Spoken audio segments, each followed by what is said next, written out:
A little while ago I made a video observing from my gently undulating lowland farm that hill farmers seem to be getting bashed a lot lately. But I don't know very much about hill farming because it doesn't happen where I live. So a recently retired hill farmer called Kevin from Fellgate Farm near Sedbergh in Cumbria invited me to go up and learn about it. Today we're going to be talking about the history and practices of hill farming, and then in a future video we will apply what we have learnt to review this tweet and ask what we think about Ben Goldsmith. But in the meantime, let's go up north.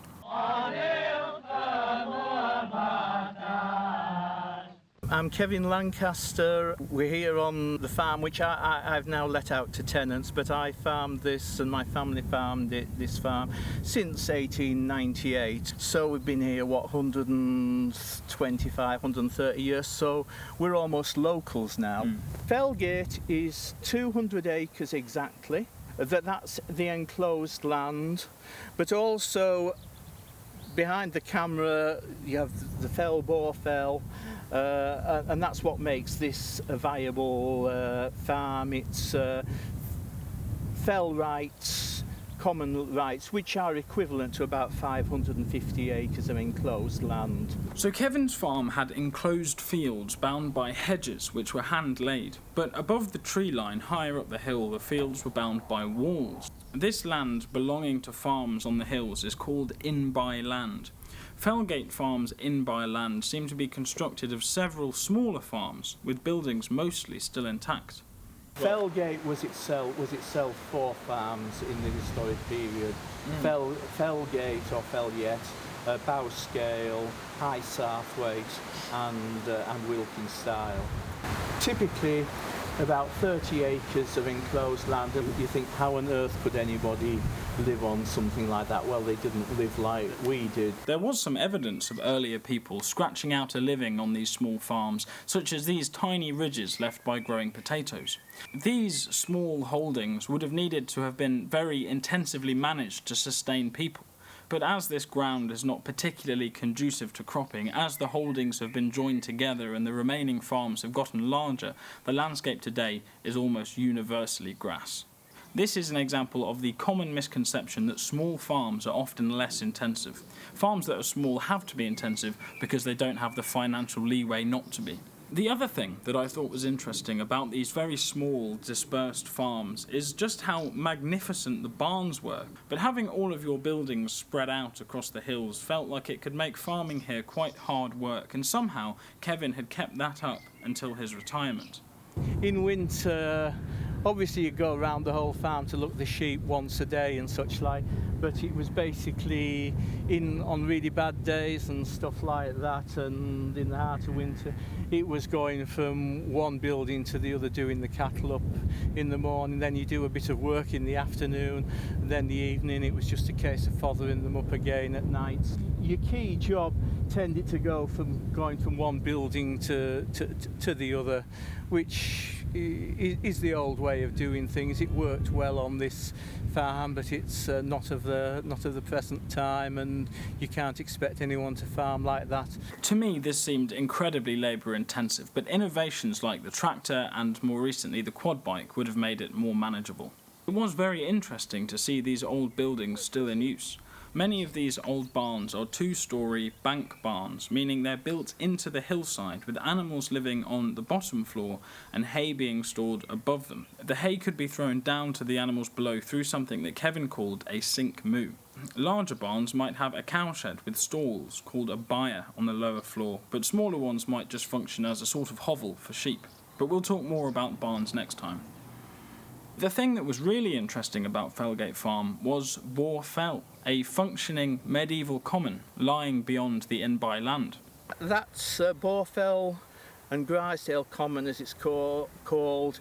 That's about 7,500 acres. Right. So that's split between 30 people? That's split. There's about 30 who have rights, 30-ish who have rights to graze on it, but there's about 12, 13, 14 who exercise them. The fell is unenclosed essentially because it would be uneconomical to put walls up around waste ground, but more recently it has become illegal to enclose commons, so the government is preserving this communal style of land management. But the common is not a free-for-all. You need to have rights to use it, and the amount of grazing rights you have is tied, theoretically at least, to the amount of in-by land that you control. At first glance, this seems a bit unfair, as the people with larger farms have more rights to use the common, but there is a practical reason for it. There was this rule called levancy and cushiancy, which is to get up and to sit down. It's the Norman French. You were entitled to put animals on the fell that you could, in winter, on your in-by land. So if you had 10 acres, you could do, as long as you could winter them okay on the in-by land, you were allowed to put them on the fell. And this was formalised in the 1960s to mean each farm could have 3 fell rights for each acre of enclosed land it had.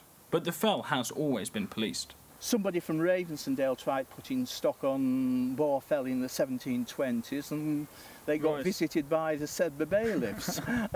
The fell had also been grazed for a very, very long time. But before farms were established high up in the hills, it was common for small huts called scales or shielings to be established, so that farmers could live with their grazing animals in the summer months while they were away from the farms lower down the valley.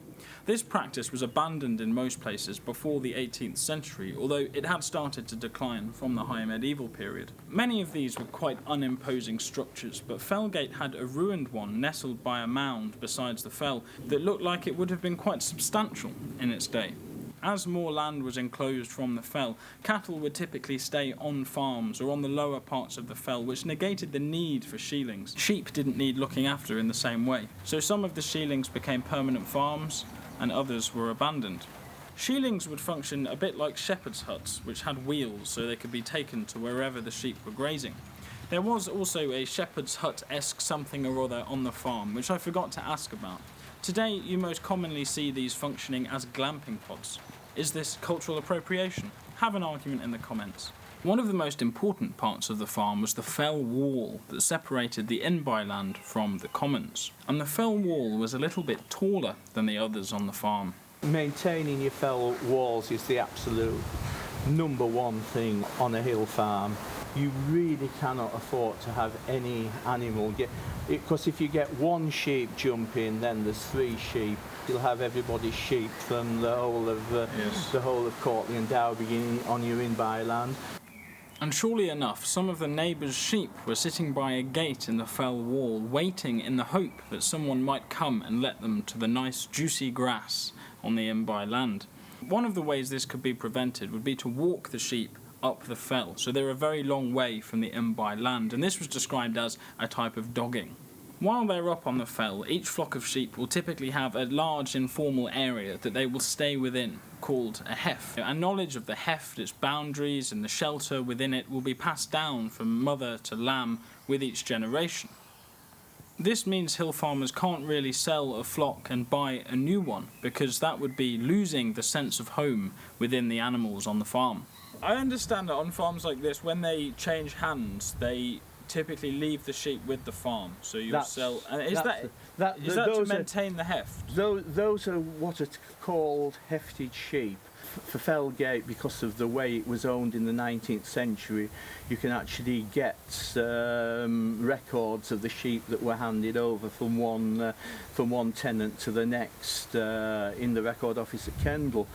And you're continuing that now, are you? It's still continuing. I mean, we always had a rough fell flock, a pure rough fell flock. My tenants crossing them with cheviots. And that's not an unusual thing on Baugh Fell. That way, you have to breed off the old sheep, and to maintain the heft. To maintain the heft. So over 3 or 4 years, my tenant will, by breeding and selection, he'll get towards a more pure cheviot. My tenant, who's done it right, has had absolutely no problems whatsoever with the hefting. In fact, he's probably managing it better than me, because he maybe has one or two dogs that are a bit better at it than I did. But my tenant sends his sheep to what is our heft, and has very, very few hanging around the fell walls. When it's time to gather in the sheep off the fell, either for winter or lambing or any of the other various jobs, the commoners on the fell will work together to bring the sheep into small enclosures called folds for sorting.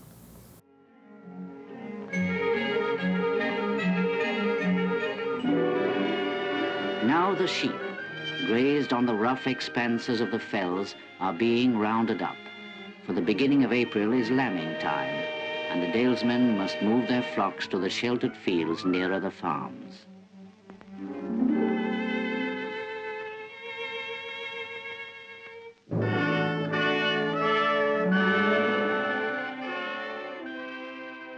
This particular fold has an ancient stone part, but has been improved in more recent years.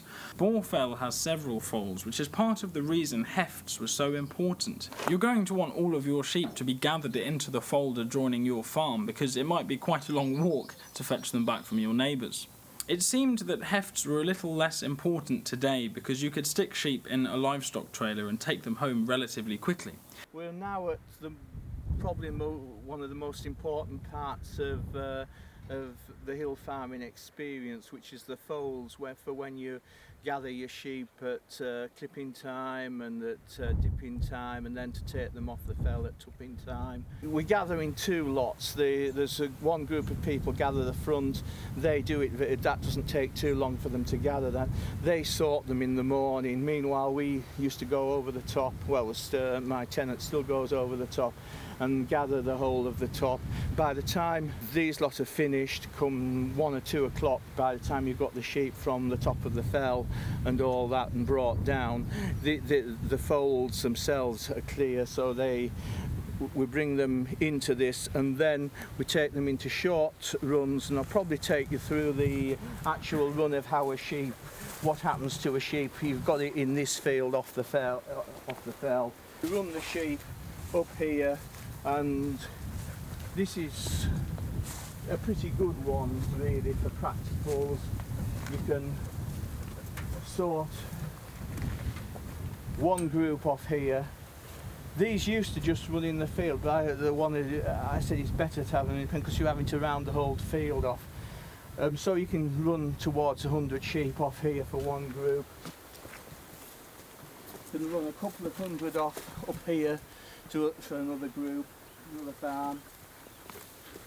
Another 150 off here, and then go through into the neighbour's field. What's left, sometimes you run them through again to get more sophisticated, so you can soon sort them into 8 to 10 different groups by not running many of them through more than once. There is a bit of a complication here, because all of the sheep will get mixed up together, and then to sort them you have to be able to distinguish your sheep from those of your neighbour. Or perhaps a sheep belonging to a farmer from all the way over the other side of the fell wandered into your heft and was gathered into the fold with your flock. These sheep and their owners would have to be identified, so traditionally they would be marked in a few different ways. In theory, they should all have wool marks, which should be sufficiently clear that you can read them when there's 10 a minute going through that race. The specific sheep marks for every farm are published in books with contact details of the owners of the sheep every 10 years, and Kevin had a copy from over 100 years ago. Even if you look at these for 1919, you see my great-grandfather William Lancaster at Fellgate there, and you see J.H.E. Lancaster, which is just the farm name here. You'll see that we've got the same mark on both, near Hookfar shoulder. The wool mark would be applied with what I believe was a mix of Stockholm tar and tallow, which would have been boiled before it was applied. Many farms would have huts especially for boiling the stuff, which is possibly what this hut was for. Before the practice of sheep dipping became widespread as a means of controlling parasites, a mixture of Stockholm tar and tallow would be used as a salve put on the sheep to protect them from parasites and also unpleasant weather. But wool marks were not the only form of identification. Historically, there were three marks, which were the hornburns, which you put on when they're it's not branding, but it's on the horn. It doesn't. They never feel it or anything like that. You burn that onto them when their hog's about 4 months old, and the ears were clipped in fairly elaborate splicing and things like that.